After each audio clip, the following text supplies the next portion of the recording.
Jill from the Cozy Company. Today I'm going to be showing you how to make a basket chunky weave blanket. Now this is a beginner plus pattern, meaning that you already need to know how to make a chunky knit blanket in order to accomplish this look, because we're going to be introducing a new stitch. If you're new and you've never made a blanket before, I highly recommend checking out our free YouTube video tutorial on how to make a chunky knit blanket. If you're interested in a step-by-step guide on how to achieve this blanket with written instructions and pictures, I have linked our website below that has the PDF guide to purchase, and it does include this video tutorial as well. But to get started on our basket weave blanket, we're going to go ahead and make a slip knot. Again, this is exactly the same as how we'd start a regular blanket. But for those of you who aren't familiar, what we're going to do is we're going to go ahead and make a loop similar to the breast care awareness symbol. So I am just going to fold my yarn over so I have a loop similar to the breast care awareness symbol, and I want the tail of my yarn on top and my working yarn, which is the yarn that's attached to my ball of yarn, on the bottom. From there, I'm going to take my working yarn, the yarn that's attached to my ball of yarn, and I'm going to put that up and through that loop. I'm going to grab it with one hand and I'm going to pull down on the tail to tighten at the same time. I like to make the loops in my foundation chain about 3 fingers wide, and I like to do that so it doesn't have too tight of a base, and thus making my blanket go outwards like this. So if you prefer smaller loops, just make sure that your foundation chain is just slightly larger than the loops that you're going to be doing going forward. So next step would be adding our foundation chain. So to accomplish the basket weave blanket, we want to make sure that we are working in groups of 5. So what I mean by that is my 30-inch blankets usually require me to have about 26 stitches, and that gets me about 30 inches wide. Now 26, of course, isn't dividable by 5, so I'm going to do 25 stitches across because 5 times 5 is 25. But I'm actually going to add 2 to that because the ends of our blanket are always going to be knit stitch. So I have my 25 loops, but I'm going to add 2, so that's 27 loops across. So whatever you do for your factor of 5, just make sure you add on 2 to that number, and that's going to be the number of loops that we're going to be working with the whole time. So I'm going to go ahead and chain on 27. So how to do that is with our slip knot, we are going to go ahead and take our thumb and our pointer. We're going to put it through that loop going from the front towards the back. And we're going to grab and pinch our working yarn with those 2 fingers. And we're going to pull up a loop the same size. Like that. You're making sure that's still 3 fingers wide. So that was 1. I'm going to do the same thing. Take my thumb and my pointer. I'm going to put it through my new loop. I'm going to grab and pinch my working yarn to pull up another loop the same size. That was 2. So I want to do a total of 27 in order to do my foundation chain. Again, we always want to make sure we're going through the front towards the back for our foundation chain. So that was 2. So 3, 4, 5, 6, 7, 8, 9, 10, 11, 12, 13, 14, 15, 16, 17, 18, 19, 20, 21, 22, 23, 24, 25, 26, and 27. So I just chained on 27 loops, and this has created my foundation chain. As you can see, we should be seeing like a braid or a chain. So for the next row, we're going to do it just like we would do a normal blanket, and we're going to be working back this way.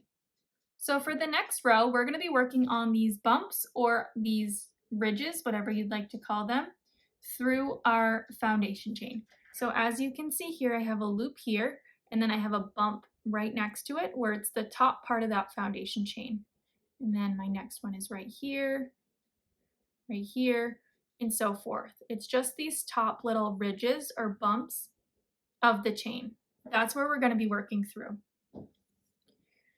So we're going to be working back towards our tail. I'm starting on my left and I'm working towards my right. I'm going to find the bump that's right next to my loop, and I'm going to put my thumb and my pointer through that bump, and I'm going to pull up a loop with my working yarn, and this time I'm going to do about 2 fingers wide. Then I'm going to find the next bump in my foundation chain, and I'm going to do the same thing. I'm going to put my thumb and my pointer through. I'm going to grab and pinch that working yarn to pull up a loop the same size. And that's 3. I'm going to continue doing this all down my foundation chain until I have 27 loops total. And remember to just try and stay consistent as possible with your loop sizes, no matter what they are. If they're big or they're small, it does not matter. Just try to stay consistent throughout your whole blanket. Now, I do have to say, for your basket weave blanket, I do recommend having smaller loops. If you have really large loops, then the pattern isn't going to be as visible in your blanket as it would be with smaller loops.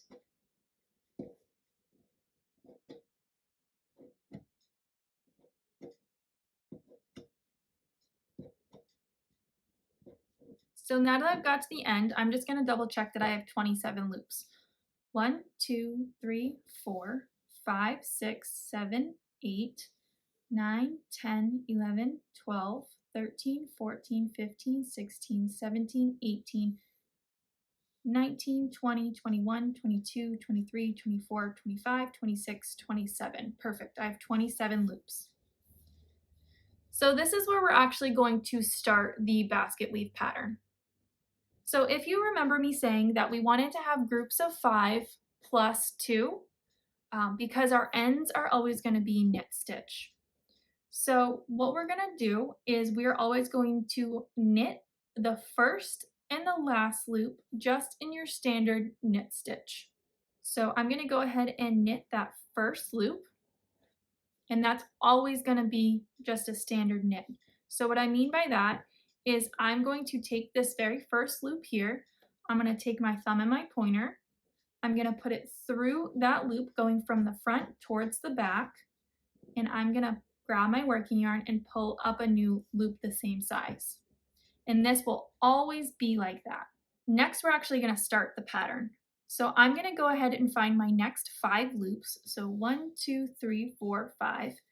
And I'm going to knit those exactly how I knit this one. So I'm again going to take my thumb and my pointer. I'm going to put it through that loop. I'm going to grab and pinch that working yarn to pull up a loop the same size. And I'm going to do that in my next one. Take my thumb and my pointer, grab and pinch my working yarn to pull up a loop the same size. I'm going to do that in the next 3. 1, 2, 3. So at this point, I should have done 6 loops. I did my very first one in a knit stitch, and then I knit 5 in a knit stitch. So this is where the basket weave pattern comes into play, because we're going to introduce a purl stitch. So purl is actually the opposite of knit. So if you remember with these stitches over here, we put our fingers through the front towards the back and pulled the yarn through this way to pull up a stitch. So with purl stitch, we're actually going to do the opposite. The yarn's going to be in front of our loop like this, and we're going to push the yarn from the front towards the back. So like this. So you see how my yarn in the front, I'm going to push it towards the back. So that is what a purl stitch is. I'm going to do a purl stitch for the next 4 loops of my row. So again, putting the yarn towards the front and going towards the back. It's 2, 3, 4, and 5. So I should have a total of 5 loops that have been purled. So 1, 2, 3, 4, 5. And you can already see the difference between the knit stitch and the purl stitch. So right here, the knit stitch lays flat where the purl stitch has a bump in it. And that's the difference that we should see. So knit and purl. So now that I've done 5 purl stitches, I'm going to do 5 knit stitches. So just like the first 5 loops, I'm going to do that with the next 5 loops in my sequence. So again, I'm going to push the yarn towards the back again because we're going to do a knit stitch. I'm going to take my thumb and my pointer. I'm going to put it through that loop. I'm going to grab and pinch that working yarn to pull up a loop the same size. And I'll do that for the next 5. 3, 4, and 5. So next up is 5 purls. So again, I'm going to bring the yarn towards the front of the loop like this. And then I'm going to push that yarn from the front towards the back to purl. So that was 1. I'm going to do that for 5 loops. 2, 3, 4, and 5. Next, we should just have 6 loops left. 1, 2, 3, 4, 5, 6. And I'm going to knit the 5 in my sequence, but I'm also going to knit the last one because if you remember, the first and the last loops always just get a regular knit stitch. So I'm just going to knit the rest of these 6 by doing a knit stitch, which is pushing the yarn from the back towards the front like this.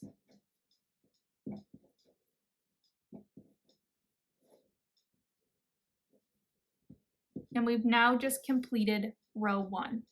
So the sequence is going to be for 5 rows. We're going to repeat that same exact thing where we knit 5, purl 5, knit 5, purl 5, and knit 5. Once we've completed 5 rows of that sequence, we're going to actually flip that where we had knit, we will purl, and where we purled, we will knit. So we're going to do another row together, and then I will pause and do the 5 and meet you back here. But to start off our second row, we have our knit. So again, the first loop always just gets knitted. And then our next 5 loops, we are going to just knit like normal. So 1, 2, 3, 4, and 5.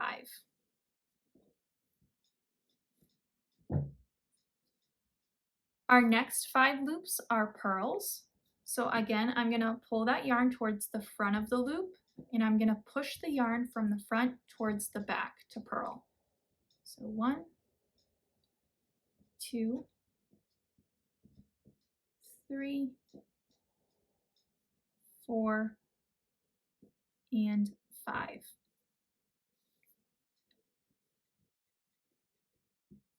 Again, my next 5 loops are knit, so 1, 2, 3, 4, 5.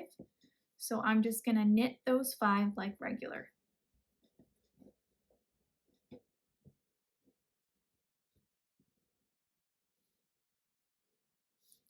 My next 5 are purls. So again, I'm going to bring the yarn towards the front, and I'm going to push the yarn from the front towards the back.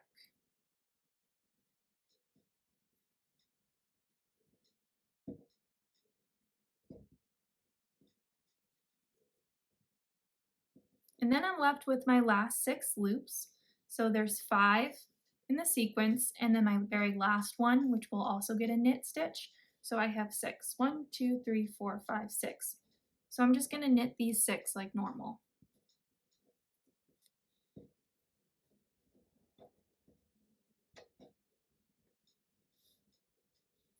So we've just completed our second row of the blanket.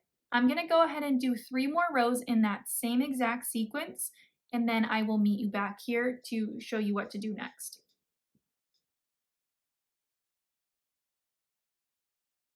Hey everyone, welcome back. So I just completed 5 rows of the sequence that we were working on, And now we're gonna go ahead and actually switch it up for the next 5 rows. So as you can see here, I just ended with knitting the last 6. So to start row 6 of the sequence, I'm actually gonna go ahead and, of course, knit that first loop. That's never gonna change. That's always gonna be a knit. But now where I was just knitting, I'm gonna go ahead and purl. So for the next 5 loops, I'm gonna go ahead and purl. So I'm gonna bring my yarn towards the front, and I'm gonna push that yarn from the front towards the back. And I'm gonna do that for 5 loops. So 2, 3, 4, and 5. And next up is the loops that I had purled for 5. So I'm gonna do the opposite and I'm gonna knit them for 5. So 1, 2, 3, 4, and 5. So next up, these are the stitches that I had knitted for 5. So I'm going to do the opposite and I'm going to purl for 5. So 1, 2, 3, 4, and 5.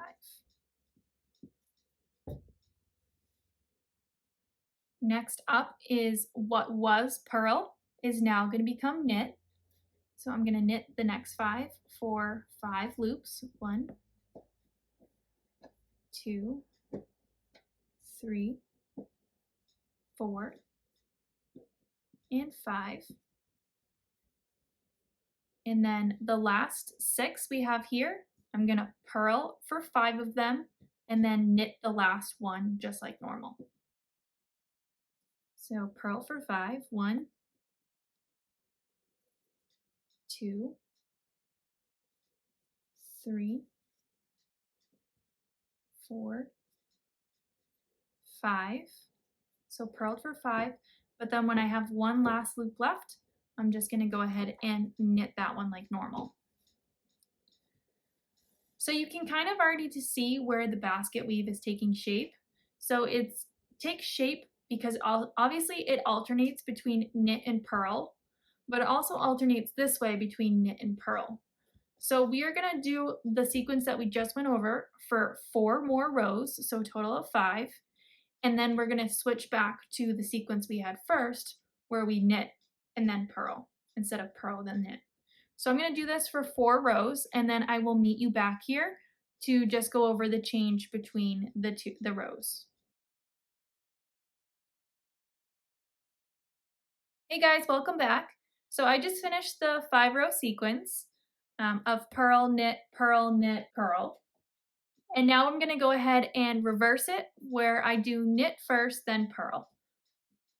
So again, I have my first loop that's always going to be knit. That's never going to be different, my first and last loops. And then where I did purl 5 loops, I'm just going to go ahead and knit 5 loops.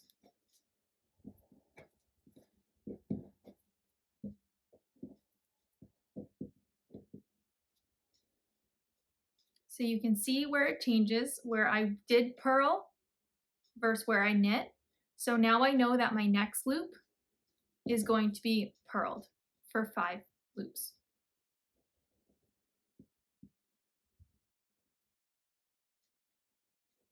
It's also really important to note that you don't have to do groups of 5. If you'd like the pattern to look larger in your blanket, you could do groups of 10 and then 10. You could do groups of 7. You could even do groups of 3. It doesn't really matter as long as you stay consistent with that number and then you add 2 to the end so that way you're always knitting the ends. I just chose 5 because it was a really easy number for me to get to what I consider a size small blanket, which is 30 inches. But it is important to note that you can really use any group of numbers that you would prefer. So I'm just going down my blanket, and where I was knitting, I'm purling, and where I was purling, I'm knitting. So this is the last six loops. So I'm gonna go ahead and knit all six because I have the group of 5, but then I have my very last loop as well that gets knitted. So yeah, that's really all the basket weave pattern is you choose a group of numbers. I chose 5, and you do 5 knit, 5 purl, 5 knit, 5 purl, 5 knit for 5 rows or however many rows that you would like. And then you switch it so you do purl, knit, purl for however many rows you decided to do. And you just alternate that for the entirety of your blanket until you get to your desired length. So I'm going to go ahead and finish up my blanket. And when I am done, I will meet you back here and show you how to finish it off. Hi everyone, welcome back. So I just completed my blanket in my desired length. I just finished my last sequence of 5 rows. So I do have a little bit of yarn left, but I don't think I have enough to do 5 more whole rows because I don't want to stop in the middle of a sequence. So I'm going to go ahead and just finish my blanket off right now. So we're actually going to finish the blanket off exactly like we would a normal blanket. But prior to that, we just want to knit one whole row first. So for the second to last row in our blanket, we're just going to knit every single one of these loops, just like normal, just in a knit stitch. Even the loops that were previously purled, we just want to knit all of those.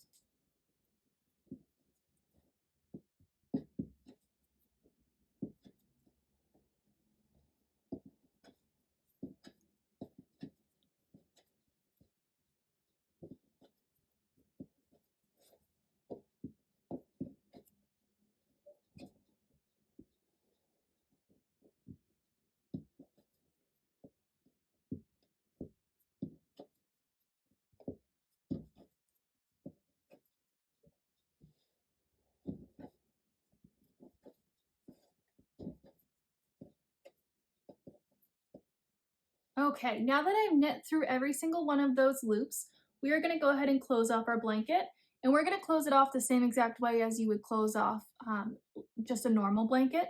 So if you haven't done that before, what we're going to do is we're going to make a loop in the very first and the second loops of the row, so 1 and 2. The loop that's on the outside of your blanket, your first loop, you're going to go ahead and put over the inside loop, like that. Then we are going to add a loop like normal in our next loop. So we have 2 loops again. And the first loop, the outside loop, we're gonna again put over the inside loop. And we're gonna continue that 2-row sequence. So add a loop, and then the outside loop goes over inside loop. So instead of working up like we were, we're working over. We're closing off all those loops and making a nice braided edge.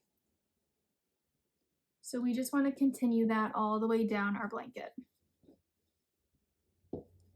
Now, if you feel like there is too much tension and your blanket is pulling, feel free to make these loops slightly larger.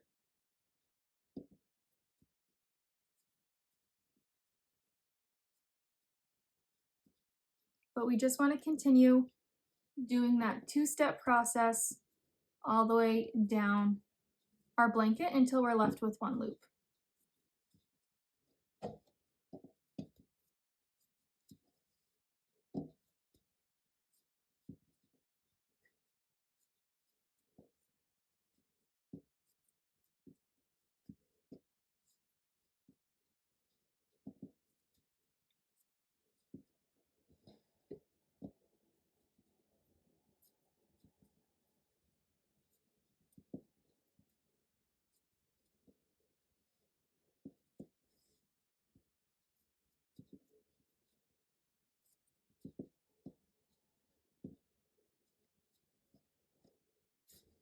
So once we're just left with 1 loop, I'm going to go ahead and cut my yarn, leaving a short tail. And I'm going to put this tail through the back of this loop, just like this.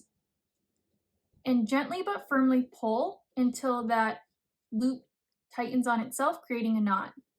I'm then going to find somewhere down the side, like right here, Feed the tail through again so it creates another loop, and then put the tail through that loop so I create another knot. You can do that as many times as you'd like. I usually do it 2 or 3, just so I know it's nice and secure.